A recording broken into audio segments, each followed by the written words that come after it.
Great. So it's Nicole here, and I have Tyler and Daniel with me. So as he said, we're fourth-year pharmacy students just doing our 5-week block of our specialty rotation with the Antimicrobial Stewardship Program, or ASP, as we're probably going to refer to it throughout now. It's shorter. And we're just going to present to you guys about kind of what we're doing here with our student-led antimicrobial audits and clinical rounds, a legacy project for learners supporting learners. I love the title. All right, so what we're going to walk you guys through here today is I'm going to walk you through a day in the life, kind of what we're doing with the audits, our interesting patient workups and our presentations, some of our project work that we're doing, as well as our self-directed study time. And then we have some bonus activities as well, which are obviously going to be really exciting, so hold on for that. And then Tyler's going to walk you guys through our REDCap data, which is the tool that we're using for the audits, and explain some of the real data that we've captured from the couple of weeks we've been here. And then Daniel's going to take over and walk us through the audit connections, both to us as the student, as well as for the ASP program. And then end off with our future opportunities where we see that this might lead to. All right, so a typical day. Well, we're going to wake up, and this has become such a visceral response, but we're just going to think about the audit automatically and get really pumped about it. Then we'll come to work and praise Casey, because if we don't, it's going to be a rough day ahead. And then we're just going to get straight to the audit. So audit-wise, it's a random chart audit that investigates mainly our antibiotic orders here in the hospital. So it's not a deep dive into patient history at all. It's decently surface level for what we're doing, and the goal of that is just that it allows us to see a high volume of patients rather than just focusing on one and going in depth. So some of the benefits for that, for this rotation, is it allows us to see a lot of different cases. Even though they might be like, we might see 3 hospital-acquired pneumonias, we get to see the factors that go into how that becomes individualized for each patient, and just, yeah, those factors that are considered for every case. And then we always utilize resources available to us to walk us through the audits, mainly REDCap, which is what Tyler will discuss, but as well we have access to BDM and SCM, and always using clinical guidelines, and our phones like Spectrum and the Bugs and Drugs app are the main ones for us at this time. We don't have access to PIP for now, but it hasn't proven to be too much of an obstacle for the purposes that we're using it for. And this is a multi-site audit. We have mainly been here at the Regina General Hospital so far, but we do, as one of our bonus activities, go on a field trip to the Pasqua occasionally and audit over there. All right, so what the actual audit entails is every morning as we run to work, because we're super excited, we get a print-off of BDM-generated hospital-wide lists of everyone that's on antimicrobials and what wards they're situated on. And so then we just go delve into their charts. And the main things that we're looking for is antibiotics, and if their indication is actually written in their original orders. If it is, that's great. If it's not, we look if it's anywhere else in the charts, like consultations or anywhere we could possibly find it. And then we move on to ask if that antimicrobial has the right duration, the right dose, try to evaluate with the history that we have if step-down is possible at this time or possibly in the future, and what the step-down therapy might include. And then overall, we don't specifically include this in our audit, but we always have going in the back of our mind evaluating if this treatment is actually appropriate for the patient in front of us. And just, it really helps us learn the empiric therapies for a lot of different treatments that we need, or disease states that we might not be familiar with yet. And then during the audit, we don't do this for every patient, but we self-select ones that we think we might need to develop our knowledge with, unique cases or just disease states we haven't encountered too much. And we do like more of a deep dive into the chart to get the full history, the full story of what's going on, and a full workup. So, okay, then we move on to the afternoon. So once we do those workups, we typically present them to Casey, our preceptor, and the resident that we've been lucky enough to have with us for the full time. Yeah, that's a real picture of the 3 of us. Yeah, for sure, accurate. And then in the afternoon, sometimes we have self-directed learning time, which a lot of the time is just finding the answers to the questions that we've raised from doing the day's cases. And then lots of ongoing projects, which I'll talk about as well. So for the interesting patient workup, kind of as I referred to before, we just self-identify what we think we would like to delve deeper into. Yeah, so it takes you just a step further than the surface level audit. We present the case to the preceptor and resident, so that's a good learning opportunity for us to be able to clearly clarify what's going on. And then that initiates a tiered learning discussion between the preceptor, the resident, and us. And this is actually an opportunity for the residents that we've had with us to actually kind of co-precept, step up, and raise some questions that maybe we should be looking into. And then we go conduct some research to find those answers to the questions that were raised. And the goal behind all of this is, at the beginning, we were mainly doing all of this as all three of us together, going to one chart, doing the audit together, doing the workup together, and then presenting it together as well. So now as we're entering our fourth week, we're trying to take a step away from that and individually identify what we want to kind of research more into and present ourselves. Yeah, so just a bit more independently now as we're further on. Okay, this is what I know you guys were waiting for. So the bonus activities. We're really excited about a high school presentation that we have coming up this week, actually. And what we're doing there is just kind of giving the students a brief overview of what ASP is, what we're doing, why we're doing it, why they should be interested in it. We give a brief overview of some like high school biology, like the difference between a bacteria and a virus. And then we try to make it a bit more involved with them by using that glow germ gel and walking them through proper hand hygiene. We also attend occasionally hospital microbiology lab tours, which has been a really unique experience for us, and I think we've all loved it because we get to see what happens from the time the sample enters the lab doors to the time the report is finalized. So that was really unique. And then occasionally we get to go on infectious disease rounds, so that's with the actual ID doc. Usually the resident is with us there as well, and we get to observe the pharmacy resident presenting the case to the ID doctor, kind of what information they're looking up before they actually go talk to the patient.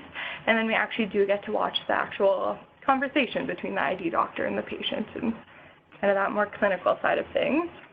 And then the small ongoing projects, which I'll talk about in that next slide, the field trip to the path wall, which is always fun. And then finally, we have wall walks. So we view this as kind of a weekly stewardship round. So we have kind of three main groups with clinical appropriateness, antimicrobial stewardship, and opioid stewardship. So it's just an opportunity for all these three areas to communicate to each other, update each other on what's going on so we can all be in the loop. And mostly we've been listening to those so far, but we're hoping to maybe take a part in them by the end of our rotation, either this week or next week. All right. Oh, and these are the drug info sheets that I was referring to, so that ongoing project. It was actually started by the block of students ahead of us, and they start, I think it's about 11 antibiotics that they've built, kind of a simple sheet for just lots of quick reference information, and we're trying to make them geared towards not just pharmacy, but for all different types of professionals. So this is kind of an ongoing thing, editing what's on there, more key facts that we think should be included or taking ones that we don't think are as important, and just passing them on to the next group of students as well, so it can be ever evolving. All right, so this is Tyler speaking now. I'm going to go a little bit more into the REDCap survey that we've been using to perform these random antimicrobial chart audits that Nicole alluded to earlier. So again, it can be either at the Regina General or Pasco Hospital, either primary care site. And the main goals of this survey are to kind of identify how antibiotic orders are being written, as well as use it as a learning tool for us being students, you know, working through that patient workup process. All right, so just as an example here, for example, say the prescribed antimicrobial was ceftriaxone for the indication osteomyelitis. First important thing to note is we have to go through each antibiotic order individually. We can't, say, do ceftriaxone plus another antimicrobial at the same time. Each antibiotic is done individually. So this person might have been on more than just ceftriaxone, but just as an example here. So as you can see in the red circle there, is the indication for treatment specified in the original order? If the case is yes, that actually makes for a pretty quick and painless chart audit. We kind of just plug through the next questions there, like is the dose correct for the indication? Is the duration of treatment correct according to the indication? What's the route of delivery? And another question you can't see there, is the patient ready for oral step-down therapy? What gets more involved is when the indication is not specified in the original order.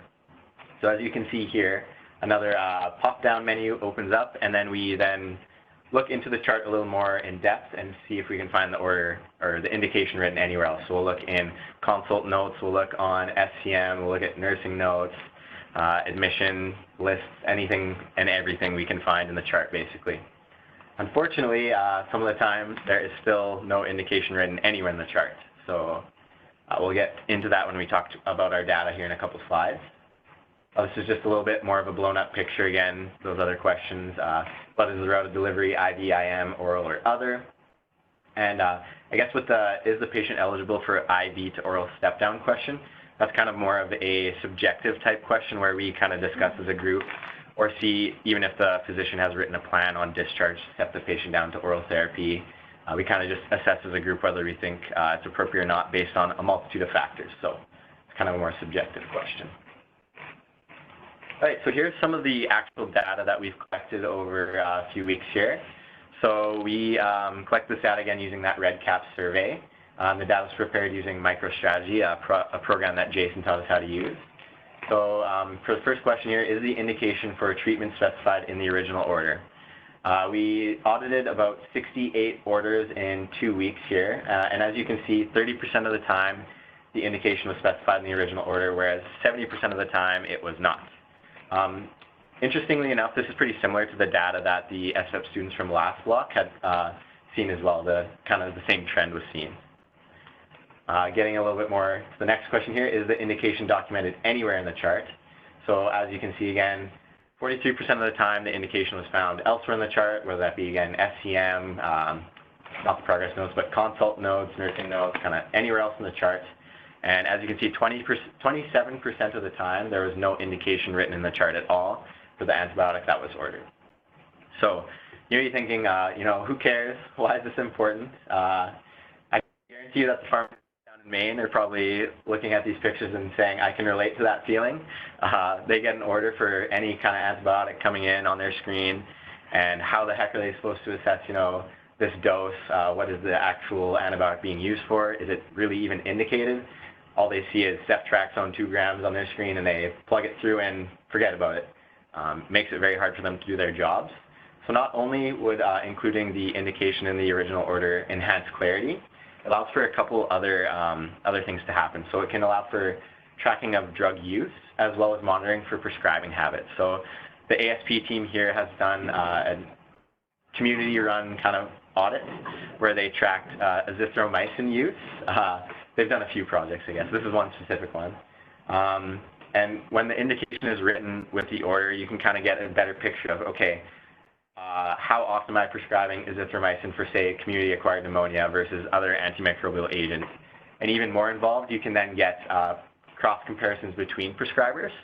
So you can get, you can then create some good discussion between prescribers saying, okay, why am I using azithromycin so much more for this indication versus my colleagues here? Do I need to change something about my practice, or is my practice, like I'm getting this type of patient population in my practice where I actually need to use this medication? So all of this stems from a pretty simple question or pretty simple thing to do, writing the indication with the original order. So I guess this audit process has really given us a better insight as to how important these little things can be, and it can actually be quite influential on how we can change practice by simply collecting a little metric like this. So it's been cool to find out as we go along here. Lastly here, I'm just going to discuss some potential developments or improvements we thought of that could be made to the REDCap survey. So again, the main goals of the survey are to facilitate that patient workup process without overloading the survey with data, kind of making it easy to use still, but making it a valuable learning tool to us as students. So we just thought of a couple questions that could be added. For example, is this empiric therapy, or is this a culture and sensitivity directed antibiotic therapy? It's a pretty simple question to find out in the chart. We don't have to do a deep dive, and it's a good thing to think about when we're doing any kind of patient workup. We should be thinking about what we're prescribing and what it's for, and can we change that to make it more narrow. Allergies, of course, this is an important one with antibiotics, but this we thought could facilitate kind of a better patient interaction between the students as well. You know, we need to go to the patient and kind of gather some more information. What is this allergy?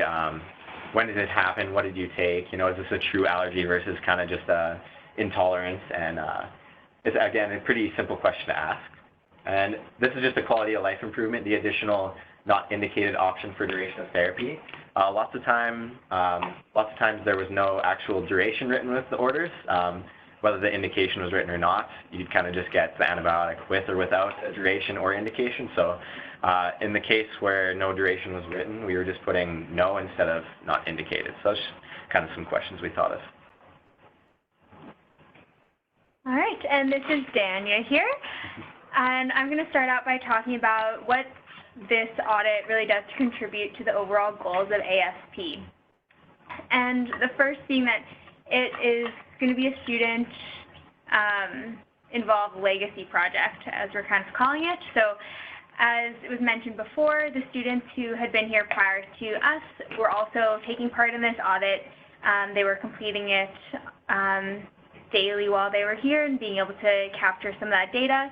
And it's also been used by some others who have been here before us as well. And one thing that we're able to do is just continue to make some of the changes that we've been looking at, and then it can be passed on for students who will be here later on as well. One thing of note is that the pharmacy program here in Saskatchewan is moving from the Bachelor of Science in Pharmacy over to the PharmD, and along with that, the rotations are being extended from 5 weeks, as they are right now, up to 8 weeks.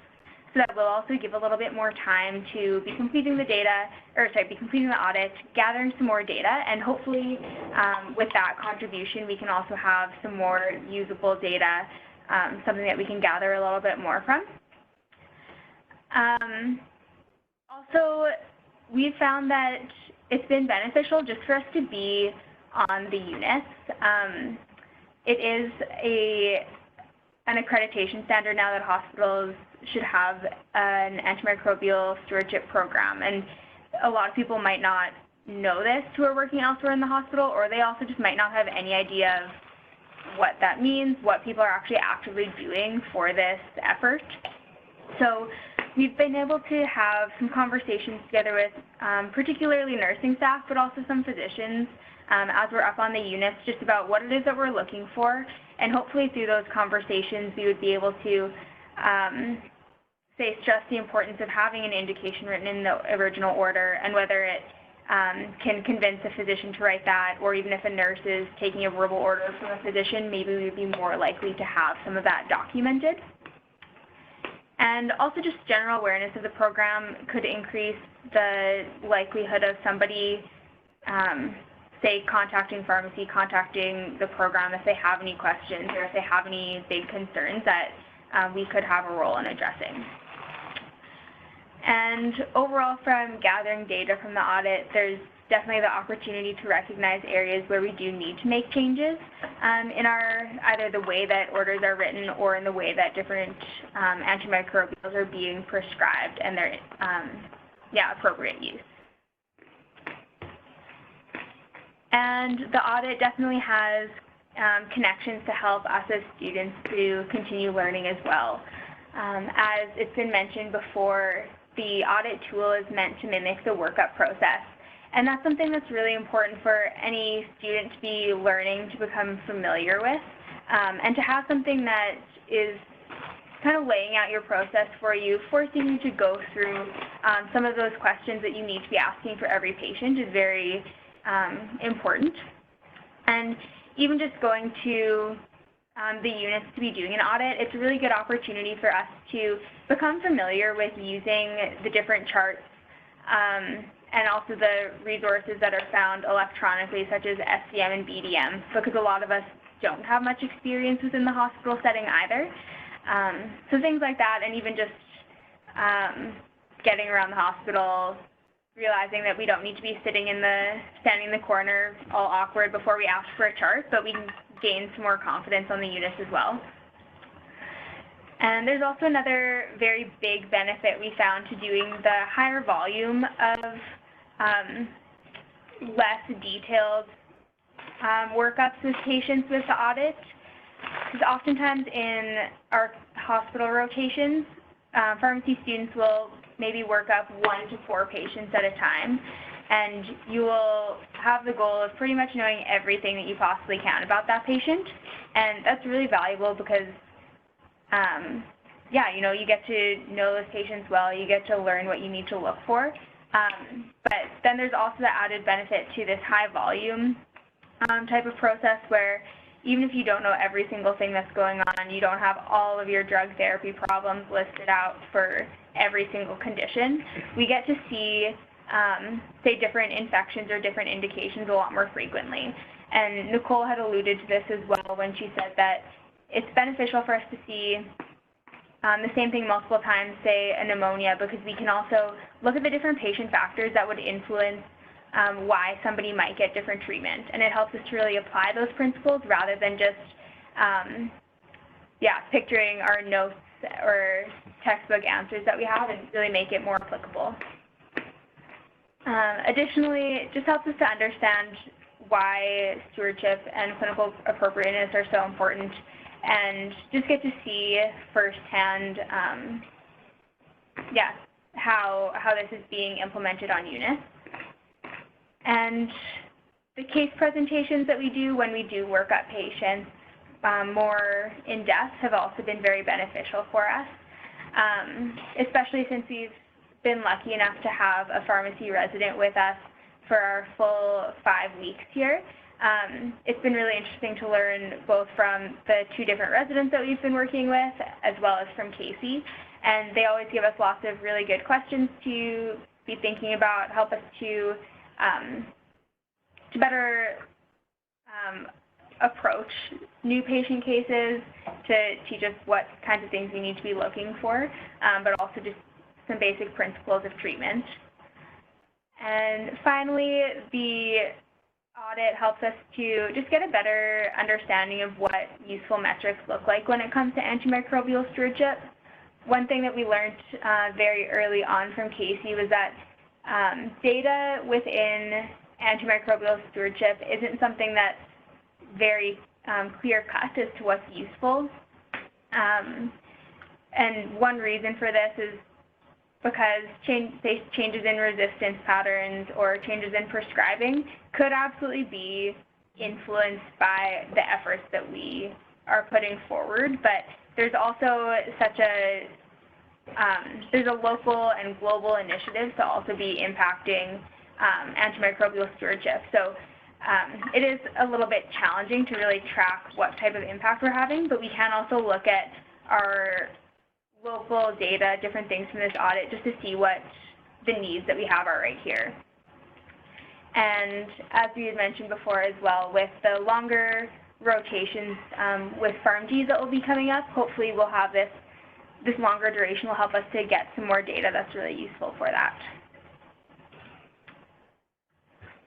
And we also had some different ideas for future opportunities that students can partake in during the AST rotation.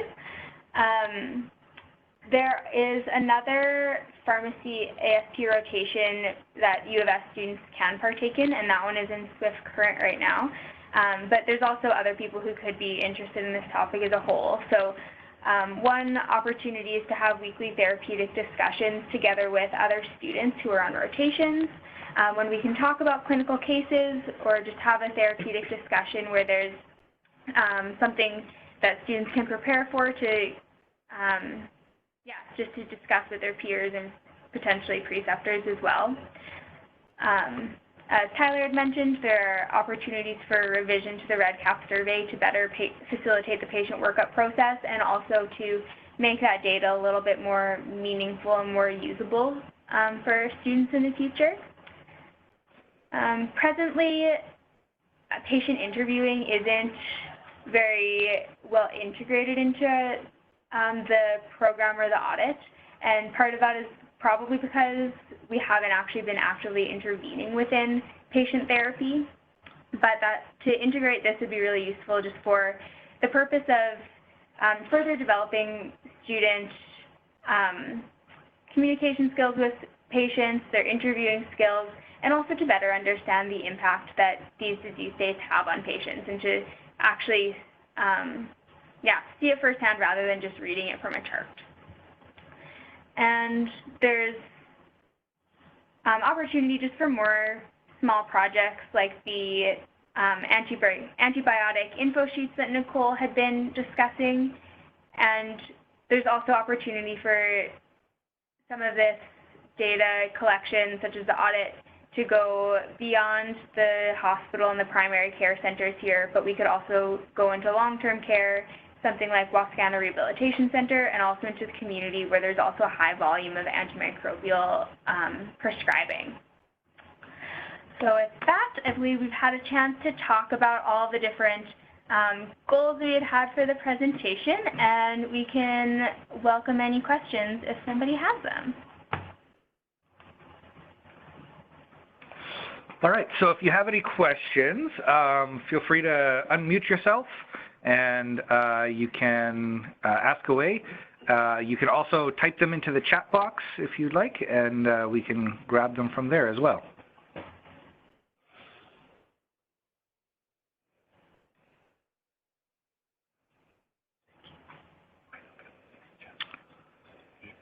I have the chat. Okay, well, okay. Go ahead. Somebody had asked if they can get the PowerPoint, and yeah, we can definitely send that to you later on. Yeah, absolutely, we can share. Send an email to antimicrobial.stewardship@saskhealthauthority.ca, and we can forward that off to you, or Casey or myself or whatever. Reach out to one of us. We'll get that off to you. I'll take a moment just to say, because I think to fill Casey's bucket for a moment. So he's a very humble guy and doesn't brag about himself. So, but I think over a couple of years, he's really developed an excellent learning rotation for students and residents alike, with the help of the students and residents, which I think is a key piece to doing this. And so he's been able to develop some great tools, and he's got a great, like I said, a great rotation for people to come and learn and get some experience in the world of antimicrobial stewardship. So props to Casey for that, and to you guys for a wonderful presentation. And I'm sure, like anything else in our program, if there are any the tools and resources that you would like to use for yourself, we'd be happy to share those. So whether that's for example, the REDCap tool that the students are using and that we're continuously developing, or probably the drug sheets, I'm sure you guys are happy to share as well. So. Yeah, you bet. Yeah. And we definitely agree with everything that was just said, and I feel like a huge part of why we chose this rotation is because it has huge rapport with past students. Mm-hmm. And I think all three of us have chosen it because it was such highly talked about before, so definitely in agreement there. Thank you, Casey, even though I like to make fun of you. Okay, we have a question asking if we're also involved with data analysis and reporting. That's something that we haven't, I guess, from the student side. We had a little bit of a crash course from Jason on how to analyze the data that we've had. We don't have a whole ton of data collected at this point. As Tyler had said, we have 68 audits or audit reports that have been completed within the first 2 weeks, which will continue to grow. But, yeah. Just to add to that, probably there'd be more room for the reporting type of deal, I guess, with the PharmDs with 8 weeks. I think, again, getting to know the survey for the first week and how to use REDCap was kind of, the first steps, and then actually going out and performing the audits, that takes time beyond learning how to use it. And then you kind of have the next step, which would be more of the analysis and reporting. Yeah. So I think more time would facilitate that for sure, if that answers your question. Yeah, and there's also a couple more things that with this survey where we'd practically like it to be adjusted a little bit that will make data analysis a bit easier. One thing is even that proper duration of therapy, where our answers are currently only yes or no. So if a duration hasn't even been specified, we've just been saying no, which makes it seem like people are very bad at choosing the correct duration of therapy, or also right now it's not for only some of the antibiotics does it actually ask you to write in what the indication is.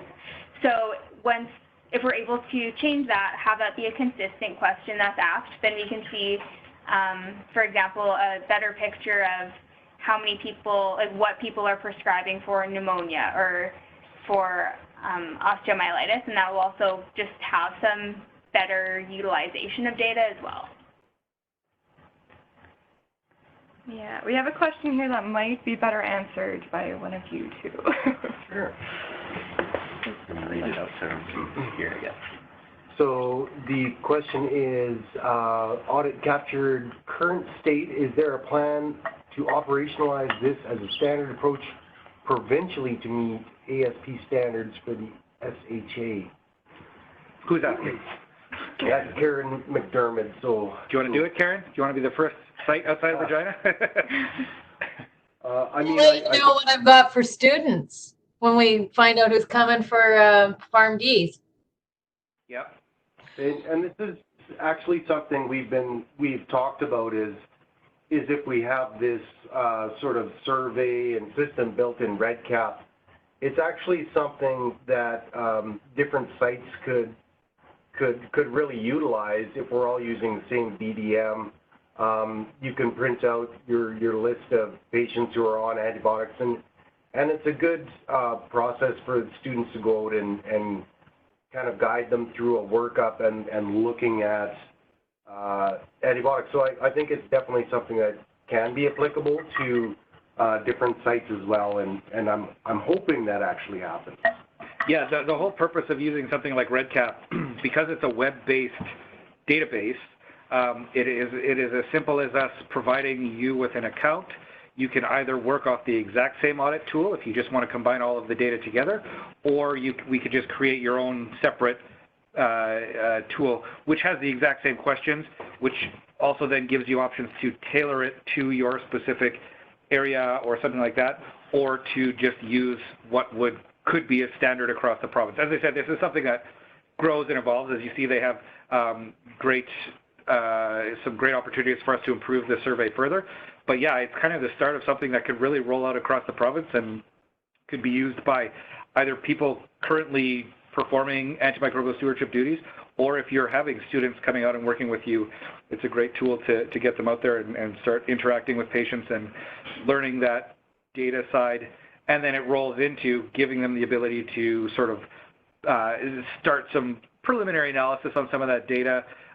We use our WAWATs as an opportunity for them to talk about that and sort of try working through the process of disseminating that information as well. So. And there's a follow-up, so you take that. Yeah, sure. Karen has a follow-up question here. Do the students feel a retroactive audit would be as effective? I think in some different ways, yes, but with the proactive approach, we can do some follow-up on the patients, which I think is really valuable. And it also gives us a chance to think about, what the next step might be for that patient in terms of using the audit as a learning tool. So again, things like, are they ready for oral step-down therapy? Are they ready for narrowing of antibiotic spectrum? Is kind of useful in the proactive audit process. Do you guys have anything to add to that? I think also the fact that we would like to integrate more of the patient interaction piece as well, and include that as a part of our data gathering point. Ideally, we're, I guess, thinking of that in the prospective situation. But Yeah, I guess just perspective, we have a bit of more follow-up and possibly having the chance to intervene if really necessary. We haven't had that opportunity quite yet, but with the retroactive, I could definitely see benefits there too for getting to see the full, complete picture of what happened, which occasionally we miss here with just lack of follow-up. But yeah, I think just effective follow-up would address that. That's it. I think that's it for questions, unless anyone else has anything else. All right, well, if you do have further questions, feel free to email them. We can always connect them with connect the students and get any answers out to you. I think next month we're going back to an opioid-related presentation. So you will see the information for that come out in at the end of this month. Another pharmacist from BC's opioid stewardship program, their pharmacist. There we go. Pharmacist from BC opioid stewardship program is going to be talking. So if you have interest in that, look for the flyer, and that will be coming up next month. So thank you to the students for a wonderful presentation, and thank you everyone for joining us on WebEx, and we will see you next time.